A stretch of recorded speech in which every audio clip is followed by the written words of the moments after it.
말씀드린 바와 같습니다. 이렇게 이제 그 연색성하고 요 조명기구 효율은 이제 반비례 관계가 있기 때문에 아무튼 제가 말씀드린 것처럼 이제 그 연색성도 좋게 하고 색온도도 마음대로 제어할 수 있게 하는 그러한 이제 기술들이 계속 이제 나와야 될 것 같고요. 그 다음에 보시면 연색성하고 효율은 반비례 관계이기 때문에 보시면은 그러니까 색온도를 변화시킬 수 있는 방법이 뭐 RGB 세 가지 아까 말씀드렸던 것처럼 세 가지를 사용할 수도 있고 그 다음에 RGB의 쿨 화이트 그 다음에 RGB의 엠버 뭐 RG 쿨 화이트와 웜 화이트 뭐 블루 그린의 웜 화이트 뭐 이래서 여러 가지 색들을 조합을 해서 색온도를 제어를 하게 되는데요. 아무튼 그 연색성의 입장에서는 이렇게 블루 그린의 웜 화이트를 사용했을 때가 연색성이 가장 좋고요. 그 다음에 좋은 것이 이 RGB 엠버를 사용하는 것이고 그 다음에 RGB를 사용하는 것인데 아무튼 연색성을 향상시킬 수 있는 방법은 여러 가지의 색들을 혼합을 해서 백색광을 만들어내는 게 이제 연색성을 좋게 할 수 있고요. 그렇지만 이제 효율은 반대로 떨어지게 되는 거죠.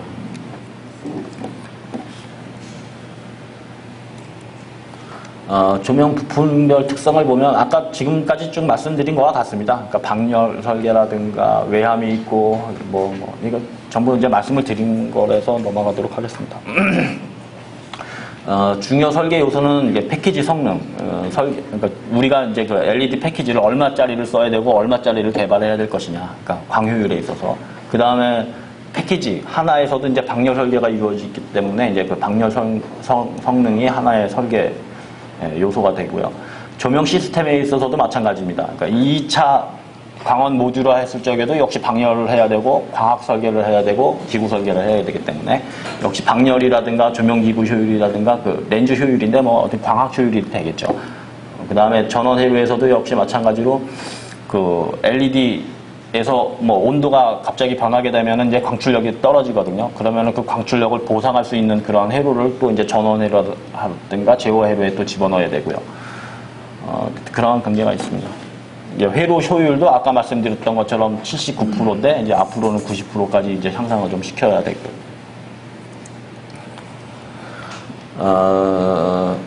그래서 이제 그 방열 효과는 하기 전에는 뭐 40%까지 광량이 감소했는데 그 방열을 하면은 한 10%까지 10% 미만에서 이제 강출력이 감소하는 것을 볼 수 있고요. 기존 조명의 특성은 뭐 광학 부품하고 회로 가 이제 주로 다였는데 여기에 이제 고효율의 그 패키지, 그다음 방열, 광학 부품, 회로 알고리즘이 포함되고 그다음에 이제 인간 친화적인 특성, 그러니까 바로 색온도 제어를 얘기하는 거죠. 이런 그 분위기를 연출할 수 있는 기능이 전부 이제 종합돼서 뭐 그 LED 조명, 좋은 조명을 이제 달성할 수 있는 거죠.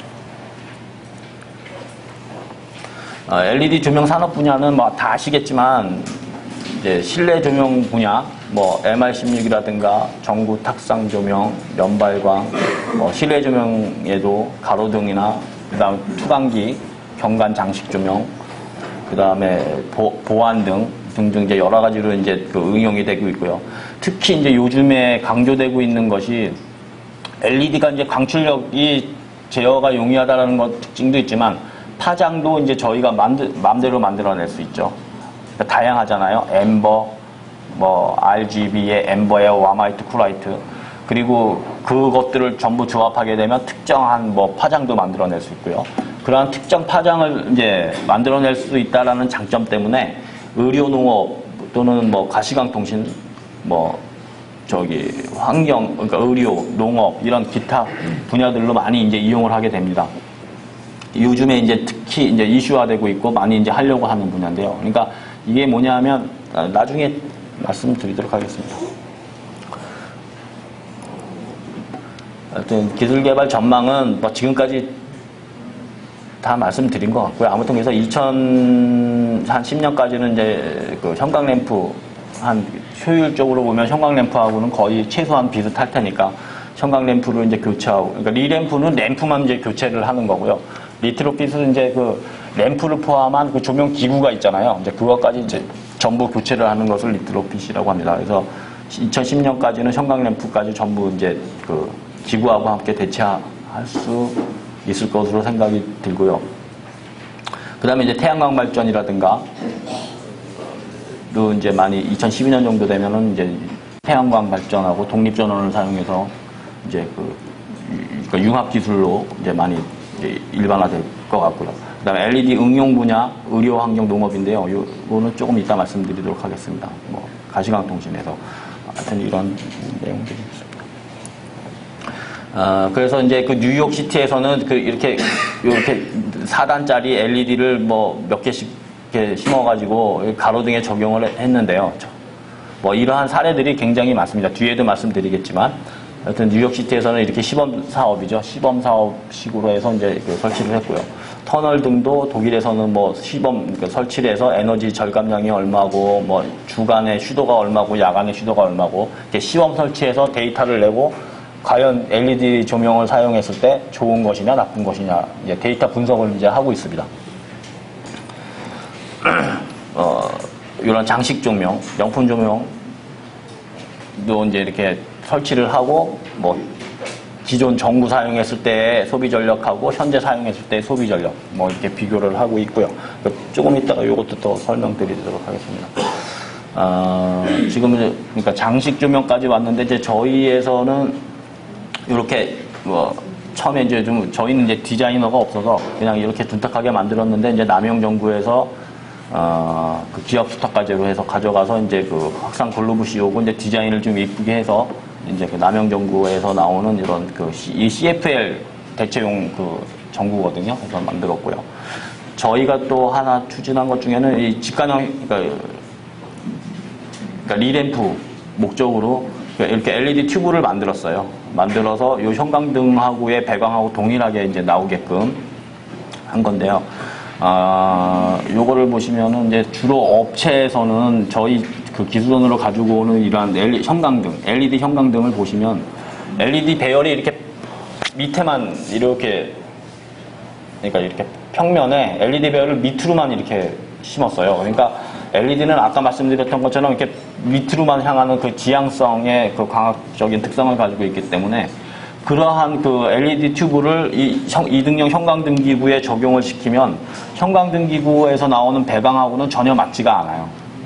그냥 램바시언으로 둥그렇게 나오거든요. 근데 이제 형광등은 램프가 있고 형광등 반사판이 있잖아요. 그 반사판에 의해서 배광이 한 이러한 형태예요. 완전 똑같지는 않지만 이렇게 비슷하게 중심 강도는 좀 적고 옆으로 한 45도 방향으로 나가는 광도의 값이 굉장히 좀 이렇게 센데 그러한 식으로 배광이 나와야 되는데 그 LED 튜브에서 나오는 배광하고 그 다음에 형광등에서 나오는 자체 배광하고 틀리기 때문에 이 동일한 형광등 기구 반사판을 적용하게 되면은 전혀 다른 배광이 나오게 됩니다. 그래서 말은 뭐 리램프인데 사실은 리램프를 했을 때 그 재성능이 안 나오는 거죠. 그래서 저희 같은 경우에는 이 LED 배열을 뭐 이렇게 V자, 그 다음에 디귿자, 뭐 이렇게 해서 LED를 각 측면하고 화면, 그러니까 상향 광속 위로 가는 빛만 위에만 그 LED를 설치하지 않고 이렇게 디귿자나 V자로 해서 이제 그 LED를 설치됐어.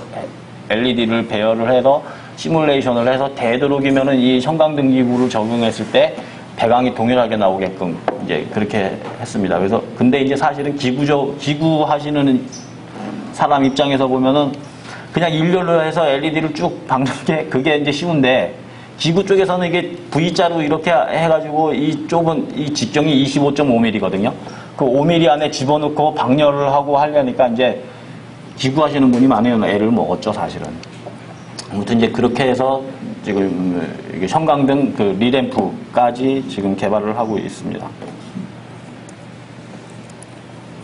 그 다음에 최근에는 이제 그 LED가 광원이 작잖아요. 작으니까 아주 몇 미리? 22mm 폭의 그러한 그 면발광이 이제 일본에서 나오기 시작하고 있고요. 이제 광속 같은 경우에는 여기에서는 뭐 직광형 형광등을 대체한다고 하는데 이거는 솔직히 어떻게 보면은 조금 시기상조가 아닌가 싶습니다. 지금 현재로서는 아까 말씀드렸던 그런 효율의 문제가 있기 때문에 하여튼 이건 업체에서 하는 얘기인데요. 아무튼 이렇게 초슬림으로 해서 이제 그 면발광이 나오고 있고요. 이렇게 크게 면발광이 나오게 되면 조명의 입장에서는 굉장히 좋아집니다. 그러니까 바닥면 균제도가 좋아지기 때문에 그 다음에 이 광원에 동일한 광속이 나와도 이 면적이 넓어지게 되면 휘도가 그러니까 눈부심이 작아지거든요. 그러니까 이제 조명의 입장에서는 굉장히 이제 바람직하고 좋은 제품이라고 생각이 듭니다.